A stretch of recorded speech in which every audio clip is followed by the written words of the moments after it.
G7 정상회의에서 무산된 한일 정상회담에 대해 진실 공방이 벌어지고 있습니다. 외교부는 약식 회담을 잠정 합의했지만 우리도 독도 수호 훈련을 이유로 일본이 응하지 않았다고 밝혔습니다. 그러나 일본은 사실과 다르다고 반박했습니다. 이준석 국민의힘 대표가 첫 공식 일정을 시작했습니다. 대전 현충원에서 천안함 희생자 유가족을 만난 뒤 곧바로 광주를 찾아 건물 붕괴 참사 희생자들을 추모했습니다. 윤석열 전 검찰총장이 이르면 다음 주 후반부터 전국 순회 민심 투어에 나섭니다. 국민을 직접 만나 본격적인 새몰이를 하겠다는 뜻으로 풀이됩니다. 단독 보도합니다. 서울 강남의 아파트에서 강도 행각을 벌인 일당 3명 중 2명이 붙잡혔습니다. 이들은 택배기사인 것처럼 속이고 침입했습니다. 전기차 충전 시설이 부족하다 보니 관공서나 대형마트 같은 곳에서 몰래 전기차를 충전하는 전기도둑이 늘고 있습니다. 현장 카메라에서 실태를 취재했습니다. 전 세계적인 곡물 가격이 급등하면서 이를 사료로 사용하는 돼지고기 가격도 크게 올랐습니다. 돼지고기를 재료로 하는 햄, 돈가스 등 육가공 제품의 가격까지 줄줄이 오르고 있습니다.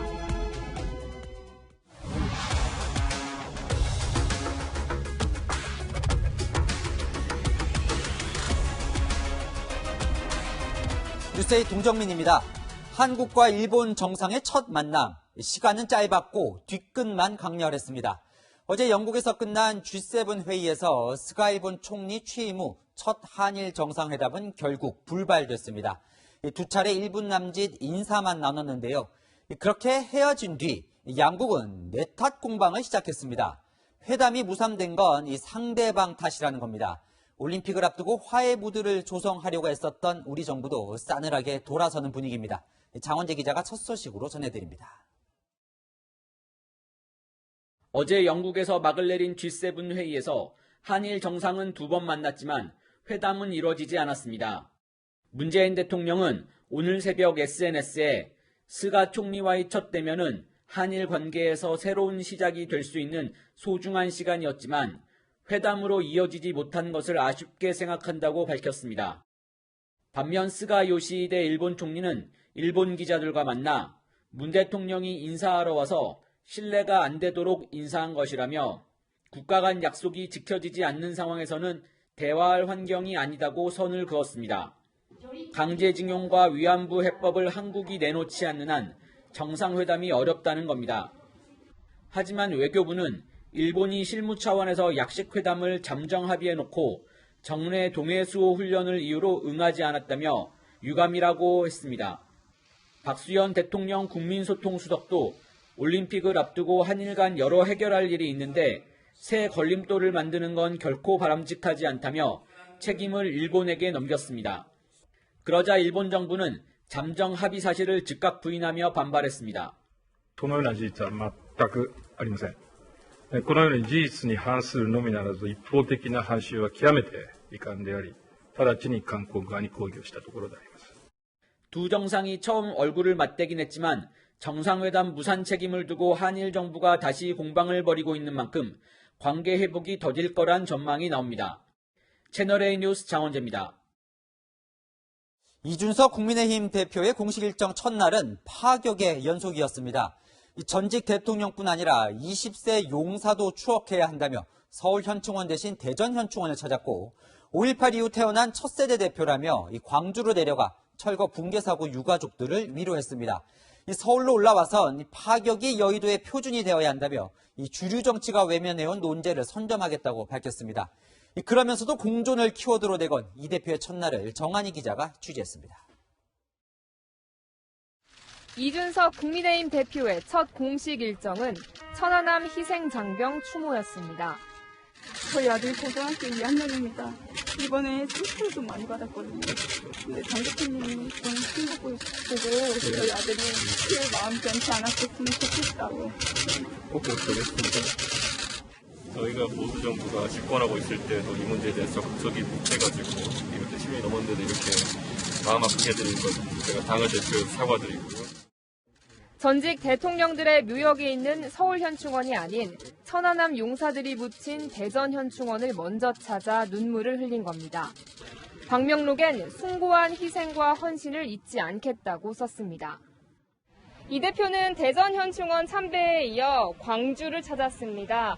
광주 동구청에 마련된 재개발 건물 붕괴 참사 희생자 합동 분향소인데요. 이 대표는 희생자들을 추모했습니다. 참배를 마친 이 대표는 정말 납득하기 어려운 참사라며 철거 공사 과정에 정치권이나 관계자들의 유착이 있는지 수사력을 총동원해서 사건의 책임자를 가려주셨으면 하는 마음이라고 말했습니다. 5.18 민주화 운동에 공감의 뜻을 밝히며 호남 동행을 약속하기도 했습니다. 5.18 이후에 태어난 첫 세대의 어떤 대표로서 광주의 그 아픈 역사에는 항상 공감하고 그 정신을 잘 교육받았기 때문에 그 과거에 대해서는 다시 우리 당에서 광주 시민을 마음 아프게 하는 일 없을 것이고. 보수정당의 당대표가 공식 일정 첫날 광주를 찾은 건 처음입니다. 채널A 뉴스 정한입니다. 전임이죠. 황교안 대표가 이끌던 자유한국당 지도부 회의와 36세 대표와 10살 젊어진 국민의힘 새 지도부의 회의는 어떻게 다를까요? 오늘 첫 공개 회의가 열렸는데요. 노트북이 등장했고 여성이 많아졌고 공개 회의 시간이 짧아졌습니다. 이미찬 기자입니다. 이준석 국민의힘 대표가 노트북을 들고 회의장에 들어섭니다. 최고위원들도 백팩을 메고 오거나 넥타이를 매지 않고 회의에 참석했습니다. 국민의힘 신임 지도부의 평균 나이는 47살로 전임 지도부인 2019년 황교안 대표 체제 때보다 10살 가까이 젊어졌습니다. 31살로 지도부 중 가장 젊은 김용태 청년 최고위원과 가장 나이가 많은 김기현 원내대표의 나이는 30살 차이가 납니다. 메모지 대신 노트북을 보며 발언을 시작한 이 대표는 새로운 정치를 강조했습니다. 파격이라고 하는 것들은 새로움을 넘어가지고 여의도의 새로운 표준이 되어야 합니다. 변화에 대한 두려움보다는 새로움에 대한 기대가 우리의 언어가 되기를 바라면서 당대표 직무를 시작하고 있습니다. 하지만 최고위원들은 이 대표의 당 운영 방식을 두고 첫날부터 이견을 보이기도 했습니다. 당대표의 새로운 시도가 실패로 그치지 않도록 저희 최고위원 모두가 함께 손잡고 열심히 또 협조해 나가도록 하겠습니다. 공존의 힘으로 새로운 내일을 만들겠습니다. 최고회의에서 협의를 해야 되거나 또는 결정해야 될 많은 일들이 사전에 전부 다 공개가 되고 이미 발표가 된다면 최고회의가 사실은 형해화되고 아무런 역할을 못하는 그런 결과를 가져올 수 있기 때문에 이 대표의 수석 대변인, 비서실장 인선안이 최고위 의결 전 언론에 알려진 데 대해 불쾌감을 드러낸 겁니다. 이 대표가 공약한 공직 후보자 적성검사 도입 등에 대해서도 일부 최고위원들이 우려를 나타내면서 지도부 내 의견 조율이 이 대표의 과제로 떠오르고 있습니다. 채널A 뉴스 이민찬입니다. 이준석 대표가 몰고 온 변화의 바람에 민주당은 마음이 급해지고 있습니다. 당장 출범시킬 대선 기획단장에 당초 생각했던 중진 의원이 아닌 젊고 참신한 인물을 배치해 맞불을 놓기로 했는데요. 하지만 대신 이 대선 기획단장의 권한을 대폭 축소할 전망이어서 흥행을 위한 바람잡이 역할만 할 거라는 우려도 나옵니다. 최수영 기자입니다. 이준석 국민의힘 대표가 취임하고 처음 열린 더불어민주당 최고위원회 회의. 송영길 대표와 윤호중 원내대표에 이어 마이크가 지명직 청년 최고위원에게 먼저 건네졌습니다. 지금부터 우리 당이 공천개혁을 준비해야 한다고 생각합니다. 묻고 더블로 가겠습니다. 평소 발언 순서가 마지막이었는데 젊은 최고위원 순서를 앞으로 당긴 겁니다. 대선기획단도 젊게 꾸리기로 계획을 바꿨습니다. 단장에 82년생 이동학 최고위원과 소신파로 분류되는 김혜영 전 최고위원 등이 검토 중입니다. 처음에는 우상호 의원 등 중진급이 단장으로 거론됐지만 우 의원이 투기 의혹 명단에 오르면서 제외됐고 이준석 대표 바람으로 청년 단장이 급부상한 겁니다. 청년을 내세우는 대신 대선기획단 권한은 축소하려는 분위기입니다. 민주당 관계자는 대선기획단의 권한은 당원 당규에 정해진 게 아니라면서 지도부 결정에 따라 역할이 달라질 수 있다고 말했습니다. 또 다른 지도부 인사는 대선기획단은 흥행을 만드는 게 중요한 만큼 젊게 가자는 분위기라고 말했습니다. 경선 일정 확정같이 민감한 사안에 대한 결정 권한 없이 흥행에만 집중하라는 취지로 들리는 대목입니다. 그러자 당 내부에서도 비판의 목소리가 나오고 있습니다. 한 민주당 중진 의원은 신상품 경쟁하듯 정치 경험이 없음을 내세우는 게 정도일지 의문이라고 비판했습니다. 한 젊은 의원은 단장을 누가 맡느냐가 중요한 게 아니라 방향성과 메시지가 중요하다고 지적했습니다. 민주당은 모레 대선기획단 구성을 논의한 뒤 이번 주 중에 마무리 지을 계획입니다. 채널A 뉴스 최수연입니다.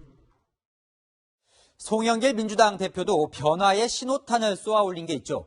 내로남불 이미지에서 벗어나겠다며 부동산 투기 의혹을 받는 의원 12명 전원에게 탈당을 권유했습니다. 그런데 일주일이 지났는데 탈당한 의원은 5명뿐입니다. 주말에 송 대표가 직접 설득도 해봤지만 대부분 버티고 있어 지도부는 소가리만 하고 있습니다. 김철웅 기자가 이어갑니다. 명의 신탁 의혹을 받고 있는 더불어민주당 김회재 의원은 지난주 화요일 당의 탈당 권유 이후 하루도 빠짐없이 반박 기자회견을 하고 있습니다. 제 아파트 매매가 실제적으로 이루어져 명의 신탁이 아니라는 점이 명백합니다. 민주당 지도부는 탈당 권유를 철회해 주실 것을 촉구합니다. 아파트 매매 계약서와 통장 거래 내역에 이어 오늘은 자신과 부인이 부동산 중개업자와 주고받은 문자를 공개하며 아파트 매매는 실제로 이루어졌다고 억울함을 호소했습니다. 지난 8일 당 지도부가 부동산 투기 의혹이 있는 의원들에게 탈당을 권유한 지 일주일이 지났지만 12명 중 절반이 넘는 7명은 여전히 당을 나가지 않겠다고 버티고 있습니다. 송영길 대표는 어제 비공개 최고위를 열고 우상호 의원을 포함한 해당 의원들에게 소명 기회를 준 것으로 알려졌습니다. 오래 끌 수 없단 판단에 하고 싶은 말을 다 들어준 뒤 탈당을 다시 권유한 겁니다. 대화하고 설득하고 있습니다.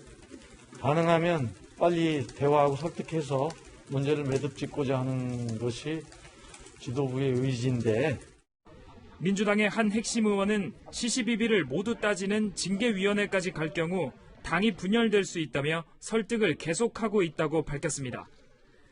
강제성이 없는 탈당 권유가 버티기에 막히면서 생색내기용 탈당 권유라는 비판의 목소리가 나오고 있습니다.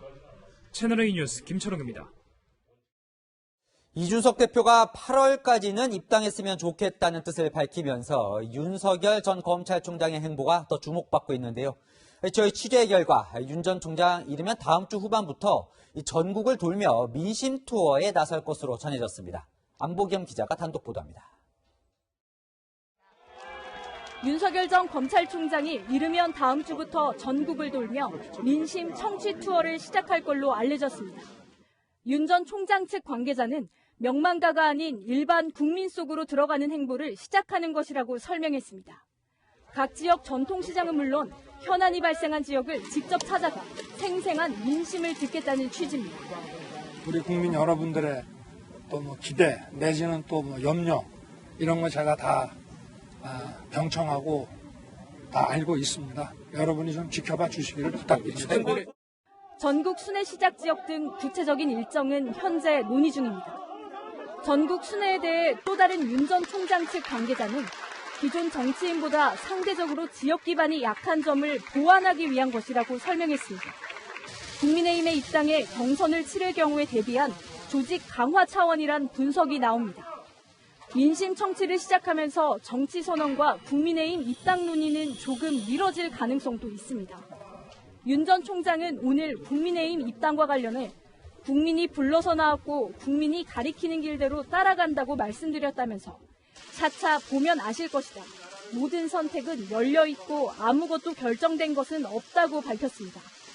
이준석 국민의힘 대표가 입당 시한을 8월로 언급한 데 대한 답으로 보입니다. 제가 봤을 때는 윤석열 총장이 만약 8월 정도까지 만약에 결심을 못하는 상황이다. 국민들 입장에서도 좀 답답한 지점이 있을 것이다. 그런 생각이기 때문에 한참 남았다는 그 해석이 저는 그 시점 뒤는 아니길 바랍니다. 윤 전 총장은 조만간 SNS를 개설해 국민과 온오프라인 소통을 시작할 계획입니다. 채널A 뉴스 안보겸입니다. 네, 이준석 체제가 오늘 공식 출범했습니다. 파격과 화합이 공존했다는데 정치부 김민지 기자와의 첫날 모습을 좀 살펴보겠습니다. 자, 오늘 하루 동안 이제 이준석 대표와 국민의힘 쭉 취재를 해왔는데 현장에서 보니까 어떻습니까? 많이 뭐 달라졌습니까? 네, 국회 출근하면서 이 따릉이 공공 자전거를 타는 모습이 화제가 됐었죠. 오늘은 이준석 대표가 이제 바쁜 일정 때문에 따릉이를 타지는 않았지만 이 따릉이 출근에 대해서는 이렇게 화제가 될 줄은 몰랐다. 또 보좌진이랑 국회 직원들은 이미 많이 이것을 이용하고 있다라고 말했습니다. 취재 기자들도 놀라는 모습이 있습니다. 이 대표가 직접 SNS에 댓글까지 달고 있는 건데요. 한 네티즌이 이 대표의 SNS에 국회의사당 역이랑 국회 입구가 붙어 있다라고 하면서 이미지 메이킹용이라고 비판을 하니까 직접 가보십시오. 뭡니다. 이렇게 직접 응수했습니다. 대전 현충원의 박명록 글씨체가 또 화제가 되기도 했는데요. 기존 정치인들과는 다르게 글씨체가 삐뚤빼뚤해서 역시 모바일에 익숙한 세대답다 이런 말도 나왔습니다. 네, 뭐 하나하나가 다 화제인데요. 이 일정도 좀 볼게요. 오늘 이제 국민의힘 소속 의원 102명과 첫 대면도 있었어요. 네. 그런데 이 102명 모두가 이 대표보다 나이가 많거든요. 그 현장은 좀 어땠습니까? 일단 경선 기간 동안 이런 비판이 있었잖아요. 언행이 다소 거칠다 또는 뭐 경솔하다 같은 비판이 있었는데 이런 비판을 의식해서일까요? 의원들과 만나는 모습은 확연히 달라졌습니다. 한번 영상으로 한번 만나보시죠.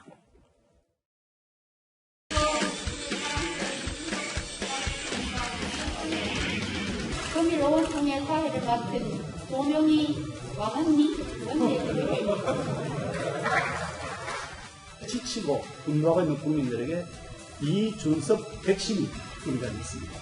국민들은 지금 대통령께서 국내에 있는지 외국에 있는지 별 관심이 없는데 여의도 따릉이가 무엇인지 관심이 많습니다. 만나 뵙게 되어서 정말 반갑습니다. 정말 감사하게도 저와의 20여 살의 나이 차를 극복하고 서범수 의원님께서 비서실장직을 맡아주셨습니다.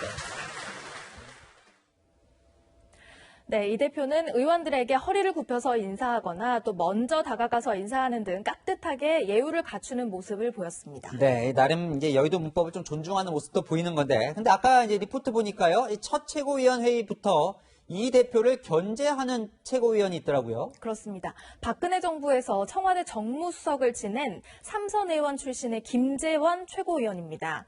당 대표가 사무총장과 지명직 최고위원 등의 인선을 혼자서 결정한 것 아니냐 이렇게 지적을 한 건데요. 저희가 직접 들어봤습니다.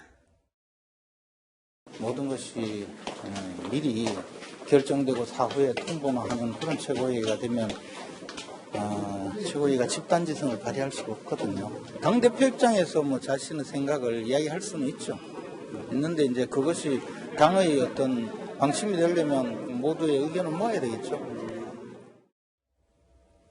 이에 대해서 이 대표는 오해가 있었다면서 최고위원들 발언을 앞으로 경청하겠다 이렇게 수습했습니다. 김 최고위원의 발언에 대해서 당 게시판에는요. 첫 지도부 회의에서 흔들게 할 것이라면 사퇴해라. 또 벌써 기싸움을 거는 것 같은데 조심하라. 이런 등의 비판글이 올라오기도 했습니다. 네, 이준석 대표가 이제 지난 금요일 당선된 날 바로 이곳 이 스튜디오에 나와서 했던 말, 윤석열 전 검찰총장이 8월까지는 입당하는 게 좋겠다 이런 말을 했는데 이게 후폭풍이 있어요. 네. 윤 전 총장 측에서 좀 불편한 기색을 보이던데요. 그렇습니다. 윤석열 전 총장 측의 장해찬 시사평론가는요. 택시를 타고 목적지로 직행할 수 있는 사람에게 언제 들어오라고 으름장을 놓을 필요가 없다 이렇게 SNS에 적은 겁니다. 네. 이준석 대표의 이른바 대선 버스 8월 출발론에 대해서 먼저 출발하면 버스 기사만 손해라면서 택시 직행론으로 맞선 겁니다. 윤 전 총장 측은 장 씨의 개인의 주장일 뿐이라면서 선을 그었지만 일각에서는 벌써 이 대표와 윤석열 전 총장 간에 기싸움이 시작됐다. 이런 분석도 나왔습니다.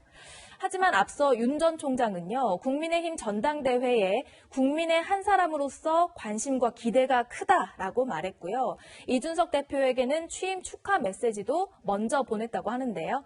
이 대표도 재차 러브콜을 보냈습니다. 우리 당 밖에 있는 훌륭한 주자들이 그리고 또 우리 당 안에 있는 혹시 아직 결심하지 못한 대선 주자들이 있다면은 정말 풍성한 대선 주자분과 함께 문재인 정부 맞설 그런 빅텐트를 치는 것에 제 소명이 있다 이렇게 생각합니다. 네, 이 대표도 오늘 이제 지지율을 언급을 했던데, 자, 전당대회가 있던 지난주 이 수도권에서 국민의힘 지지율이 많이 올랐다면서요? 그렇습니다. 오늘 발표된 리얼미터 여론조사에 따르면요. 국민의힘은 39.1%, 민주당은 29.2%로 두 당의 지지율 격차가 9.9%포인트로 벌어졌습니다. 특히 좀 지역별로 살펴보면요. 인천과 경기 지역의 지지율 이렇게 나왔고요. 또 서울 등 지지세가 약했던 수도권 지역에서 국민의힘이 상승세를 보였습니다. 연령별로는요. 여당 지지세가 강했던 40대의 지지율이 4.4%포인트 오르면서 30.7%를 기록했습니다. 이준석 대표의 선출로 변화에 대한 기대가 작용한 것으로 분석되고 있습니다. 네, 뭐 기대는 다른 말로 또 부담이 되기도 하죠. 지금까지 정치부 김민지 기자와 살펴봤습니다. 네, 광주에서 건물이 버스를 덮친 붕괴 사고 속보입니다. 철거 과정에서 여러 업체들이 원청과 하청, 재하청으로 이어지는 복잡한 계약 구조로 이어져 있고 안전성 평가에서 C등급을 받은 업체가 철거 공사에 들어갔다는 사실 어제 단독으로 전해드렸습니다. 여기에 법률이 원칙적으로 금지한 재하청을 주면서도 필수 요건인 동의 절차가 빠진 사실이 새롭게 확인됐습니다. 먼저 공국진 기자가 보도합니다. 광주 학동사구역 재개발조합이 성면 철거업체 다원 ENC와 맺은 20억 원대 계약서입니다. 하도급 금지를 계약서에 명시했고 하도급을 할 땐 반드시 조합 동의를 받게 했습니다. 하지만 다원 ENC는 성면 해체 작업을 백솔건설에 하도급을 줬습니다. 조합의 동의를 구한 적 없습니다. 여기에 대해서는 추후에 조합에서도 법적 검토해야죠. 성면 철거 자격이 없는 백솔건설이 불법으로 면허를 빌려온 업체는 정부의 안정성 평가에서 전체 5등급 중 끝에서 두 번째인 C등급을 받은 회사였습니다. 앞서 경찰은 건축물 철거 일감도 불법 재하청이 이뤄진 정황을 확인했습니다. 시공사인 현대산업개발과 하도급 계약을 맺은 한솔기업이 백솔건설에 재하도급을 주면서 원청업체의 서면 동의를 받지 않은 겁니다. 건설산업기본법은 재하청의 애적 허용 조건으로 원청업체의 서면 동의를 필수로 하고 있습니다. 한솔기업과 계약 외에는 저희는 재하도급을 준 적이 없습니다. 법에 위배가 되기도 하고. 한편 지작물로 불리는 부대시설 철거 일감을 공동으로 수주한 3개 업체 중 한 곳의 대표가 성면 철거를 맡은 다원 ENC 대표와 동일 인물이라는 사실도 확인됐습니다.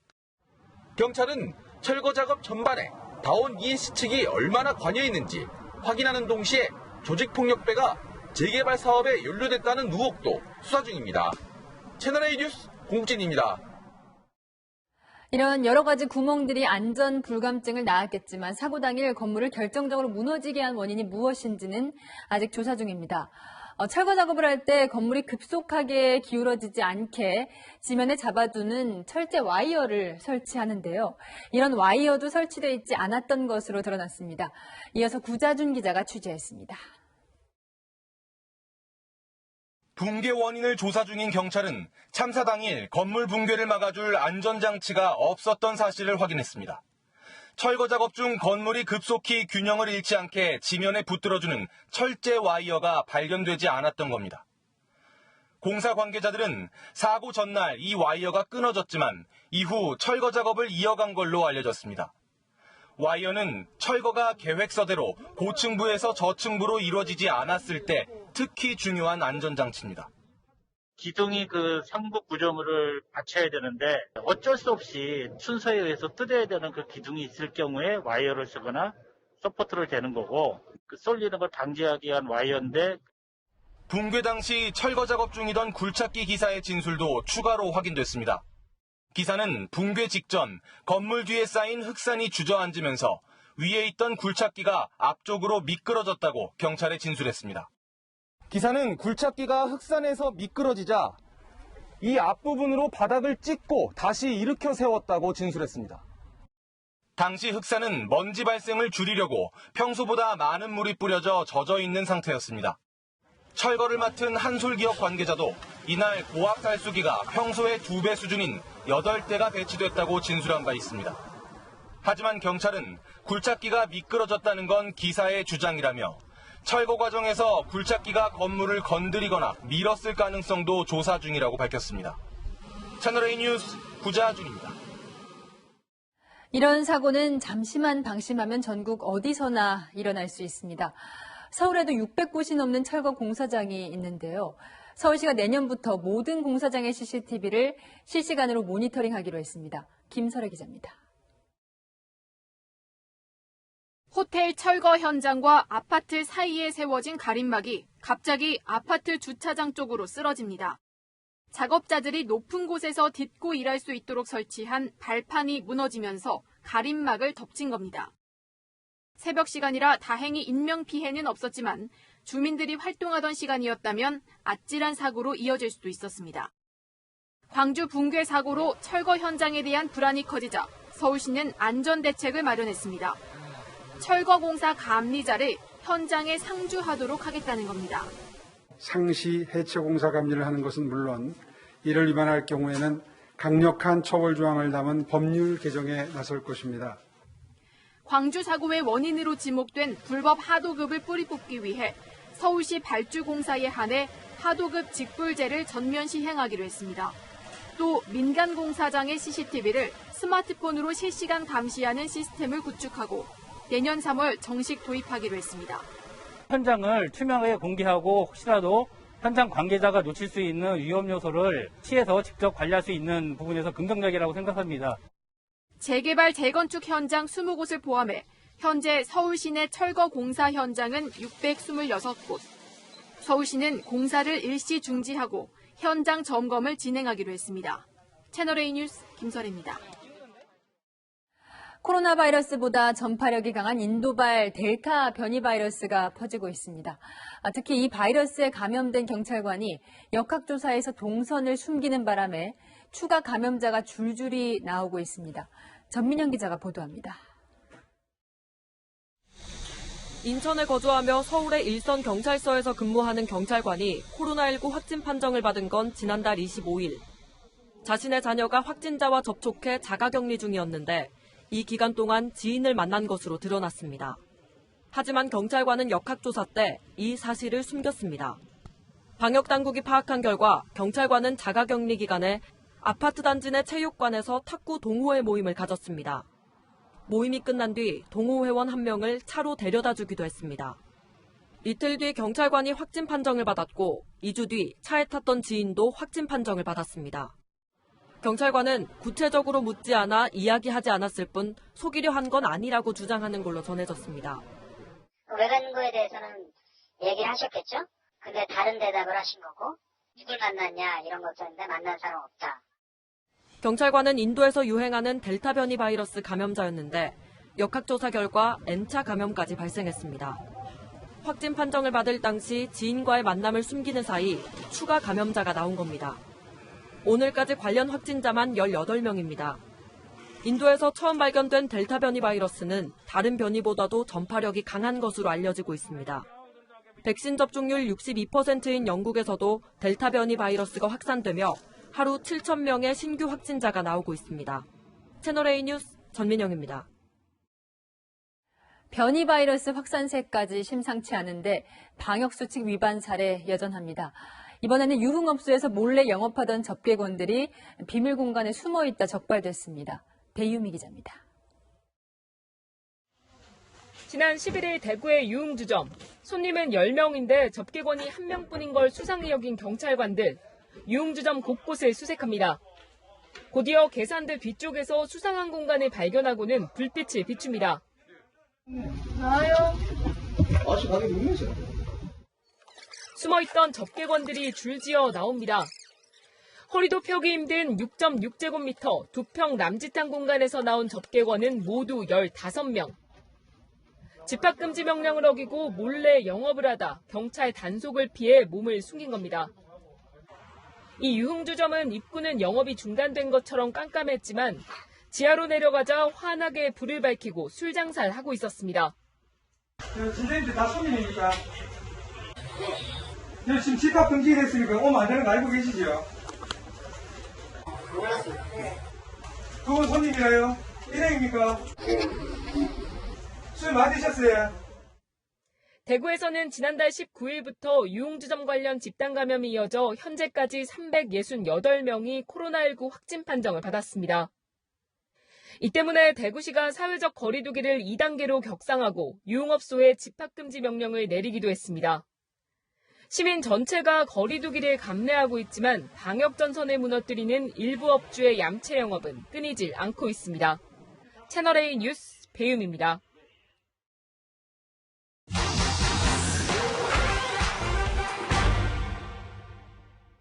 코로나19 백신의 항체 지속 기간은 얼마나 되는지 궁금하시죠? 한 번 맞는 얀센 백신은 6개월이다 이런 이야기도 퍼지고 있는데 알아보겠습니다. 백신 접종 후 항체가 생기기까지 보통 2주가 걸리는데요. 백신의 면역 효과가 얼마나 지속될까 이 물음에 공신력 있는 기관들의 답을 먼저 보시죠. 세계보건기구 백신이 장기간 보호해주냐는 물음에 보호기간을 알기엔 너무 이르다.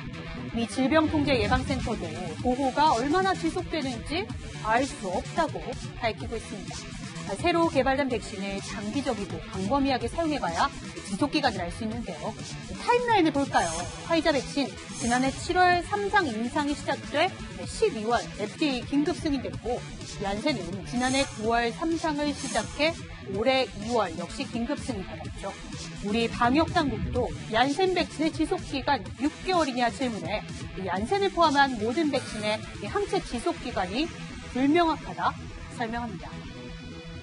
긴급 사용 승인되거나 또 정식 승인받거나 하는 백신들의 경우 사실상 개발 기간 또 사용 기간이 그리 긴 기간이 아니었기 때문에 아스트라제네카 백신도 국내 접종 시작은 6월이었는데 접종 간격이 길어 2차 접종이 시작된 건 지난달 14일부터였습니다. 아스트라제네카의 항체 지속기간 역시 국제적인 연구 아직 진행 중입니다. 다만 일부 제약사에선 업데이트된 결과가 속속 보고되고 있습니다. 화이자는 지난 4월 3상 참여자를 상대로 6개월간 관찰한 예방 효과가 91.3%라고 밝혔습니다. 모더나 백신을 접종한 33명을 분석했더니 항체가 최소 6개월간 지속된다는 연구도 있는데요. 6개월을 넘어 얼마나 지속될지 데이터가 좀 더 쌓이면 추가 접종 윤곽도 드러날 걸로 보입니다. 이 밖에도 궁금한 점은 팩트엔 많은 문의 바랍니다. 북한의 공격이 명백한 이 천안함 폭침을 둘러싸고 사회 갈등이 끊이질 않습니다. 이 현직 교사가 천안함이 무슨 벼슬이냐며 SNS로 비난하자 천안함 함장이 명예훼손 혐의로 고소했습니다. 학교 앞에선 해당 교사를 파면하라는 시위도 벌어졌습니다. 권갑구 기자가 보도합니다. 학부모단체 회원들이 휘문고 앞에서 손팻말을 들었습니다. 현수막에는 누리고 있는 자유는 천안함 용사들의 목숨값이란 글귀가 쓰였습니다. 휘문고는 정모교사를 즉각 파면하라. 휘문고 영어교사 정모 씨는 사흘 전 자신의 SNS에 천안함이 무슨 벼슬이냐, 천안함 함장을 향해선 파직에 귀양 갔어야 할 사람 등 막말을 퍼부었습니다. 학교 앞에 나온 천안함 생존용사도 학부모도 참담한 심경을 전했습니다. 어떻게 교사 입에서 저렇게 말이 나올까라는 그런 생각을 많이 했거든요. 그 학생들이 보고 무엇을 배우겠는가.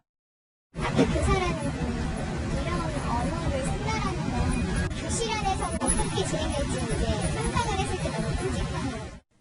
정 씨는 문제가 된 게시글을 내리고 사과문을 올렸지만 최 전 함장은 명예훼손과 모욕죄 혐의로 정 교사를 고소했습니다.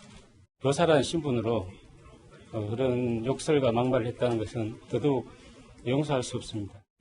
한국교총 관계자는 이번 일로 일선 교사의 항의가 있었다며 교직원의 품위를 훼손시킨 만큼 강력한 조치가 필요하다고 밝혔습니다.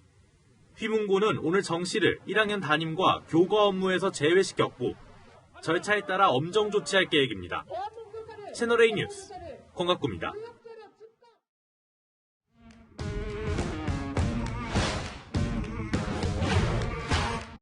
여랑야랑 정치부 이동훈 기자와 함께합니다. 첫 번째 주제 보여주시죠. 네. 어제 끝난 이 G7 정상회의 기념 사진 모습인데요. 무엇이 사라졌을까요? 남아공 대통령이 사라졌습니다. 그러니까 분명히 찍었는데 이 사진에서 사라졌다는 거죠. 그렇습니다. 지금 보시는 화면은 어제 대한민국 정부 SNS에 올라온 G7 정상회의 기념 단체 사진입니다. 그러니까 여기에는 이제 남아공 대통령이 없는데 이게 원본은 아니라는 거죠. 네, 이게 원본이 아니고요. 지금 보시는 게 원본 사진입니다. 네. 제일 왼쪽에 시릴 라마포사 남아공 대통령이 서 있습니다. 남아공은 우리나라와 마찬가지로 G7 회원국은 아니지만 초청국 자격으로 참석했습니다. 정부가 고의로 사진을 자른 겁니까? 외교 관례상 정상회의 사진은 원본 그대로 올려야 합니다. 남아공 대통령이 사라진 사진의 제목이 사진 한 장으로 보는 대한민국의 위상인데요. 마치 문재인 대통령이 중심에 서 있는 것을 강조하기 위해 일부러 사진을 자른 것 아니냐는 의혹이 게시글 댓글에 달렸습니다. 네. 정부는 뭐라고 합니까? 왜 잘랐는지가 궁금한데요. 문화체육관광부 담당자에게 물어봤더니 어제 디자이너가 편집 과정에서 실수를 했고 휴일이다 보니까 관리자가 제대로 확인을 못했다고 해명했습니다.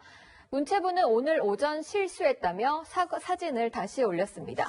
자, 이 사진 보면 이제 문재인 대통령이 앞줄 가운데에 있잖아요. 뭐 위상 얘기도 나왔는데 이 사진 자리 배치가 무슨 기준이 있습니까? 네, 당연히 규칙이 있습니다. 개최국이 가운데에 서고 재임 기간이 길수록 안쪽에 서는 게 관례입니다.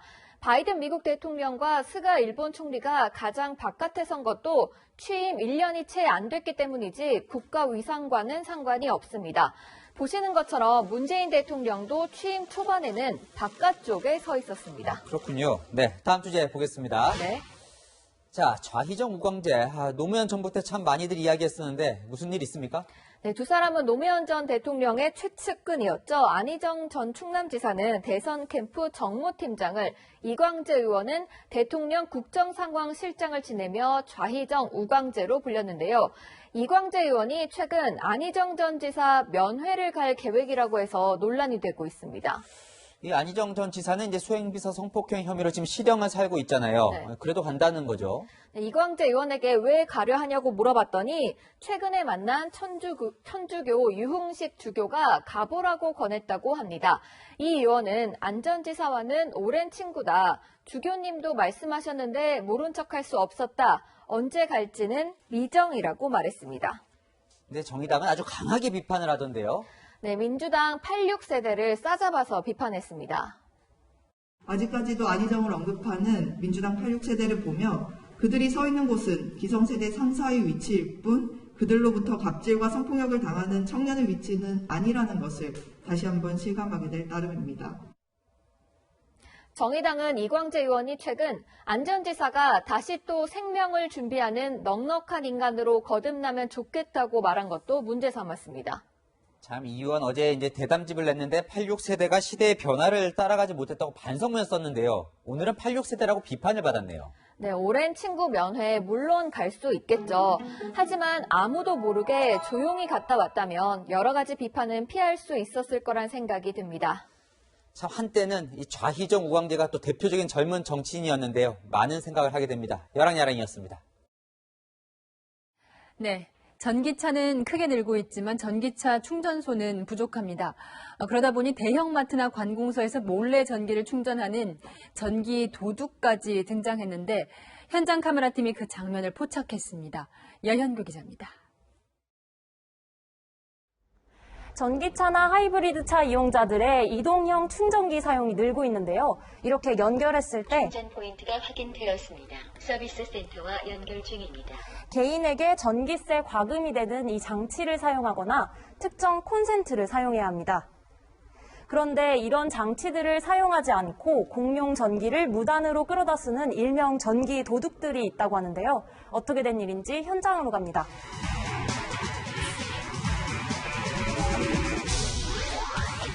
인터넷에 올라온 충전 중인 전기차들의 모습.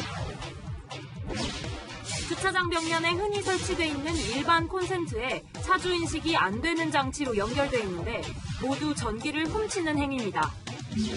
서울의 한 아파트. 이 단지 내에선 올해 초부터 전기도둑 민원이 들어오기 시작했습니다. 제가 항상 여기 되기 때문에 딱 본 거지 뭐.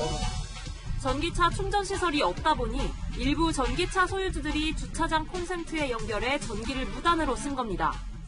교전을 쓰는 거예요. 교전이야. 말하자면. 결국 아파트 측은 전기차 차주들에게 차량을 충전하려면 1년치 전기료를 내라고 통보했습니다. 자꾸만 민원이 오니까 그래서 그거의 근거에 의해서 제가 지금 요금을 받아요. 서울의 또 다른 아파트 지하주차장. 이곳에선 지난해 9월부터 같은 자리에서 몰래 전기를 쓰는 차량이 있다는 글이 올라왔습니다. 취재진이 현장을 찾은 날에도 차량은 그 자리에 있었습니다. 저기 앞부분이 열려있는 차가 있거든요. 보시다시피 이렇게 그냥 일반 콘센트에 차를 연결해놨습니다. 이렇게 되면 개인에게 과금이 되지 않습니다. 주민들은 황당하다는 입장입니다. 공급 전기가 그래도 꽤 돼요. 매달 내는 게 아마 10,000원? 거의 10,000원 가까이는 공급 전기로 내는 거예요. 차량 소유주의 입장을 들어봤습니다. 그게 배터리 연결한 것 같은데. 그게 불법이에요? 우리 주차장인데요, 거기서? 알고도 이렇게 하신 건지 아니면 모르고 하신 건지도. 저는 잘 모르겠어서 전화 끊겠습니다. 이러다 보니 아파트 곳곳에선 전기도둑 경고문이 붙거나 주차장 전기가 차단되기도 했고 지난달에는 경찰에 입건된 사례도 생겼습니다. 몇천 원짜리 어떤 도전이 발생했다가 문제가 아니라 실제 그 몇천 원짜리 전기를 사용하는데 정부 보조금이 들어가거든요. 현재 충전 요금보다 실제 원가는 훨씬 비싼데 그게 한전으로부터 보조금도 들어가고 이런 상황이 있기 때문에 정부가 올해만 6만 대 이상의 전기차를 보급하겠다고 한 상황에서 이에 걸맞는 충전시설 확충도 시급해 보입니다. 현장 카메라 여영규입니다. 전 세계적으로 오른 곡물 가격이 물가 상승 도미노 현상을 일으키고 있습니다. 햄과 돈가스 가격까지 올랐다는데 왜 그런지 조현선 기자가 설명합니다. 지글지글 구워진 삼겹살을 상추쌈으로 한 입, 거기에 소주 한 잔까지 싼 가격에 배불리 먹을 수 있는 한상입니다. 그런데 안 그래도 오른 물가에 돼지고기마저 비싸졌습니다. 실제로 지난해 1kg당 4,500원대였던 국내산 돼지고기 가격은 지난달 5,400원까지 올랐고 수입산도 70%나 올랐습니다. 돼지고기 가격이 오른 이유는 사료로 사용되는 곡물 가격 급등과 또 돼지 열병으로 인한 공급 부족 때문인데요. 결국에 이 돼지고기가 원재료인 햄이나 돈가스 등 이 가공식품마저도 가격이 덩달아 오를 수밖에 없습니다. 당장 다음 달부터 햄과 소시지 등이 10% 정도 오릅니다. 사실 햄이나 이런 거는 나 제일 잘 즐겨 먹는 거잖아요. 소비는 사실 더 많은데 이렇게 손쉽게 많이 살 수 있지는 않으니까 좀 많이 줄이는 것 같아요. 즐겨 먹던 돼지고기 대신 닭고기를 사기도 합니다. 불편하게나 집에서 간편하게 먹을 때도 있고 또 아이 있다 보니까 조금 더 먹게 되기도 하고 이러는데 지금도 닭고기를 담았거든요. 더 아무래도 대체하게 되겠죠. 외식업계도 예외는 아닙니다. 돈가스나 보쌈 도시락, 탕수육 등 돼지고기로 만든 메뉴가 1,000원에서 많게는 3,000원이나 올랐습니다. 상대적으로 저렴하게 판매하던 온라인 쇼핑몰들도 앞다퉈 가격을 올리는 추세여서 당분간 값싼 삼겹살 한상은 기대하기 어려울 전망입니다. 채널A 뉴스 조현선입니다. 닷새 전 서울 강남의 아파트에서 택배기사를 사칭해 금품을 뺏어간 강도 사건 범인이 시민에게 붙잡혔습니다. 교통사고도 냈다가 덜미가 잡힌 겁니다. 김재혁 기자입니다.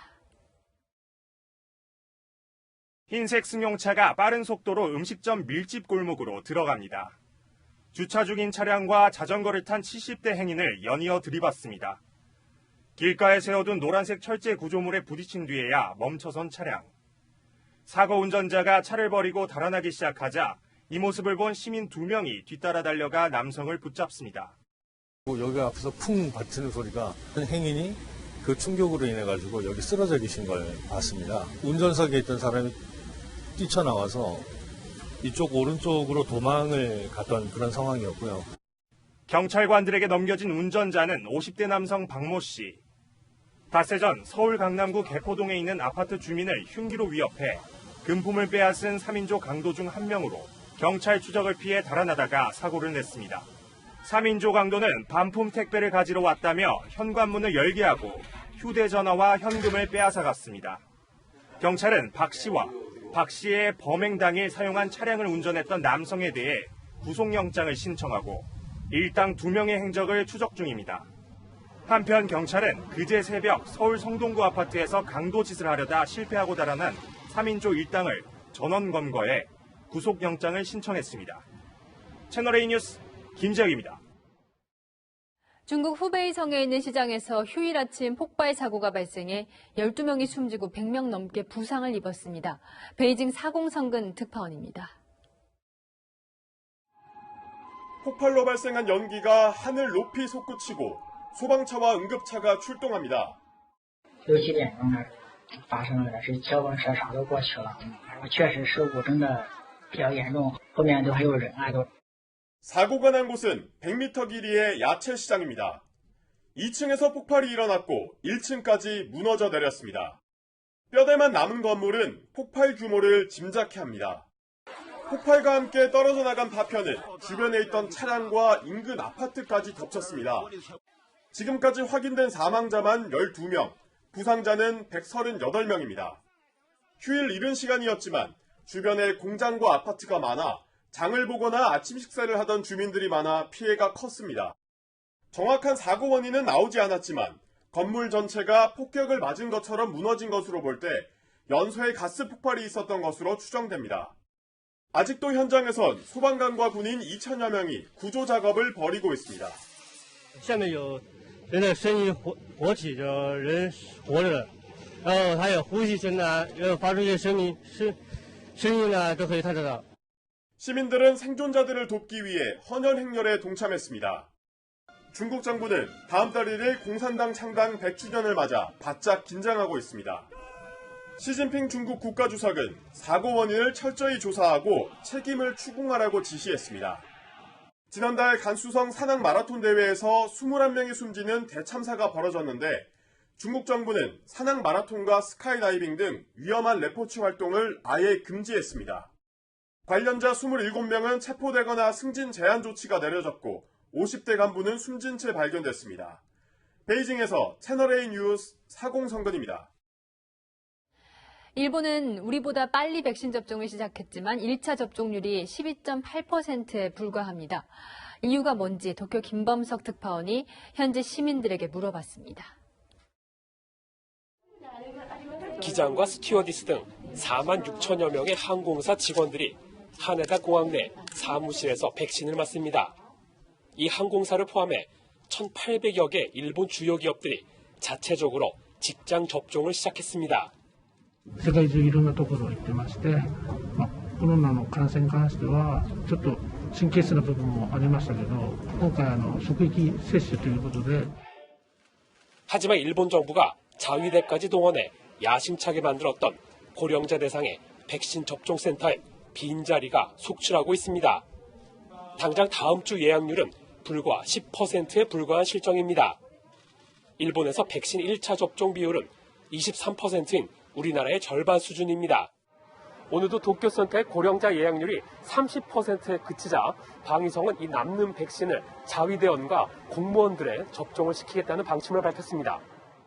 病院とか行くときにやっぱりバスとか電車とか満員の中で行きますので少しは安心になるのかなと. 센터까지의 왕래가 번거롭고 코로나19 감염 우려도 있어 집 근처 지자체 백신이 더 선호되는 분위기입니다. はっきり国民に分かるように言っていただきたいという国民は分からないでどっちがいいのか.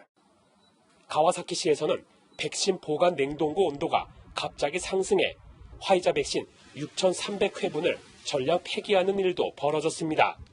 도쿄에서 채널A 뉴스 김범석입니다. 오늘은 여름의 시작을 알리는 절기 단오였는데요. 낮 기온이 30도를 넘나들면서 초여름보단 한여름이 연상되는 하루였습니다. 이렇게 기온이 크게 오르면 대기가 불안정해지죠. 오늘 밤까지 일부 경기와 충청, 전북 지역에는 소나기가 지날 수 있겠습니다.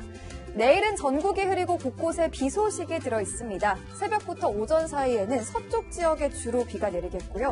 오후에는 그 밖에 충청과 남부 곳곳으로도 확대되겠습니다. 내일 밤 비는 서쪽부터 차차 그치겠습니다.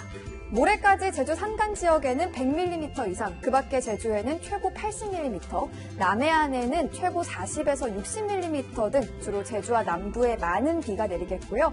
그 밖의 지역은 5에서 20mm 정도로 예상됩니다. 특히 제주는 내일 낮부터 강한 비가 집중되는 만큼 미리 대비하시기 바랍니다. 내일 한낮에 서울은 27도, 대전은 25도로 오늘보다 더위가 덜하겠습니다. 주 후반에는 곳곳에 또다시 비가 내릴 전망입니다. 날씨였습니다.